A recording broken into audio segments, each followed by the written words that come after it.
एक बार क्या हुआ, दो भक्त थे, रांका और बांका, पति पत्नी। बांका पत्नी का नाम, रांका पति का नाम। लकड़हारे थे, आ रहे थे तो रांका ने देखा सोने की मोहरें पड़ी हुई हैं, तो तुरंत मिट्टी से ढकने लगे कि हम लकड़हारे हैं, गरीबी का जीवन जी रहे हैं, पत्नी का मन खराब ना हो जाए ये सोने की मोहरें देखकर। तब तक पत्नी आ गई, क्या कर रहे हो, क्या कर रहे हो, हमने देख लिया, क्या कर रहे हो? बोले तुमने देख ही लिया तो मैं तो ये सोने की मोहरें मिट्टी से ढक रहा था ताकि तुम्हारी दृष्टि में दोष ना आ जाए लोभ का। पत्नी मुस्कुरा कर बोली, बोले बेकार परिश्रम कर रहे हो। क्यों? कहा यह तो सोचो, माटी पर माटी चढ़ा, बहा रहे क्यों स्वेद, और बोलो तो पिए मोहर और माटी में क्या भेद। इसमें भेद ही क्या है? जहाँ यह ऐसा ही हो जाए, ऐसी स्थिति हो जाए, कोई भेद ही न रह जाए। भगवान श्री रामकृष्ण देव ने तो इसकी साधना की। पैसा भी गंगा जी में फेंकते, कंकड़ भी गंगा जी में फेंकते, और उनको लगता था कि जब कंकड़ फेंक में जैसे कुछ नहीं लगता, ऐसी पैसा फेंकने में जब कुछ न लगे तब समझें कि यह समबुद्धि हो गई है, यह निष्ठा। हनुमान जी विरक्त हैं और विरक्त की यही निष्ठा होनी चाहिए। इसीलिए एक सज्जन बड़ी अच्छी बात कह रहे थे, वो कह रहे थे कि जिस साधु के पास दो कौड़ी हो, जिस साधु के पास दो कौड़ी हो वो दो कौड़ी का, और जिस गृहस्थ के पास कौड़ी ना हो वो दो कौड़ी का। गृहस्थ के पास सब कुछ हो पर वह सब कुछ भगवान का समझकर सेवा करे, और विरक्त के पास अपना कुछ ना हो और जो मिला हो उसके प्रति आसक्ति का भाव ना आवे, ऐसी ज्ञान निष्ठा, वैराग्य की निष्ठा और भगवान के प्रति सेवा का भाव। हनुमान जी यही करते हैं। अच्छा, हनुमान जी सोने की लंका में चले गए, इन्हें क्या जरूरत थी?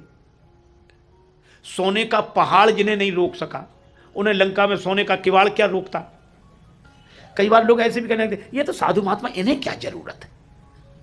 लेकिन आप जरा विचार करो, हनुमान जी गए हैं राम काज कीने बिना मोह कहाँ विश्राम। तो संत भवन में जाते हैं, सोने के भवन में जाते हैं, लेकिन किस लिए जाते हैं? राम काज के लिए। हनुमान जी गए हैं क्यों? ताकि श्री सीता जी की खोज कर सकें और इधर वालों को समाचार दे सकें। तो इसका अर्थ यह है कि संत भी जगत में शांति की खोज करके, उस पार जाके खोज करके इस पार वालों को संतोष और शांति का संदेश देते हैं। यह निवृत्ति मार्गी संतों की बात है। और हनुमान जी गए। अच्छा, हनुमान जी की दृष्टि में सोने की लंका जैसे ही प्रवेश किया, अब विचार करना, हनुमान जी कहाँ गए? लंका में। और लंका में कौन रहते हैं? राक्षस।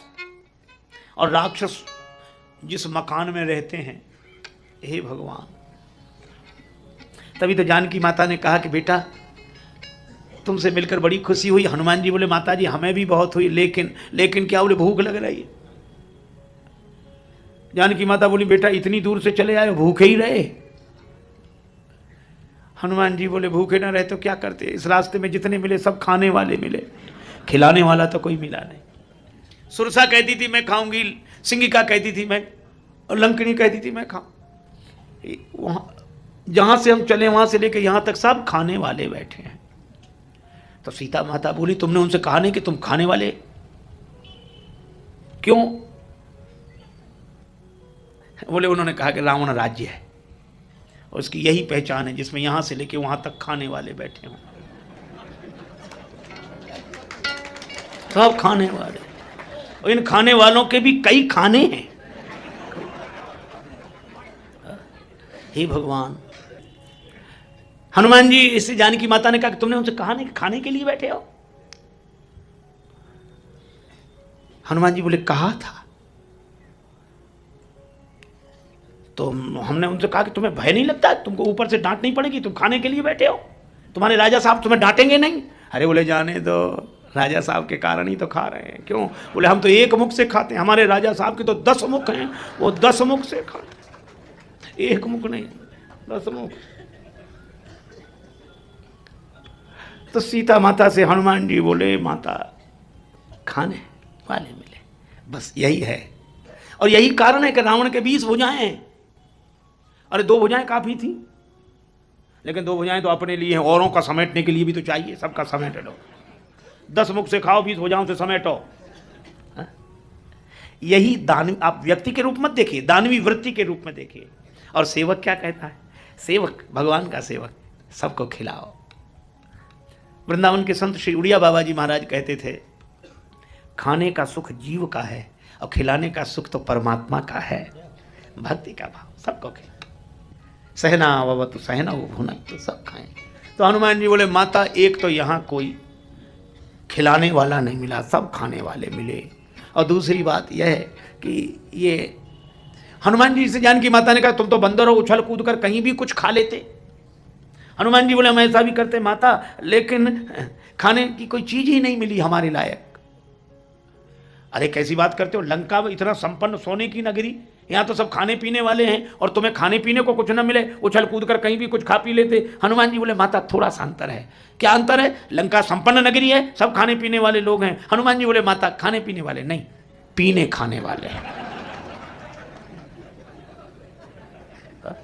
अच्छा, आपने देखा होगा व्यवहारिक भाषा में लोग जब किसी की प्रशंसा करते हैं तो ऐसे ही कहते हैं, भाई परिवार कैसा है? अरे क्या कहना, खाते पीते लोग हैं। क्या कहना, खाते पीते लोग हैं। और जब किसी की भर्त्सना करते हैं, परिवार, अरे पीते खाते हैं, पीने का। तो हनुमान जी बोले, यहाँ खाते पीते नहीं मिले, पीते खाते मिले। हा? हमारे लायक कोई चीज नहीं मिली, और यहाँ बोले खिलाने वाली माता मिल गई है। और लाग देख सुंदर फल रूखा।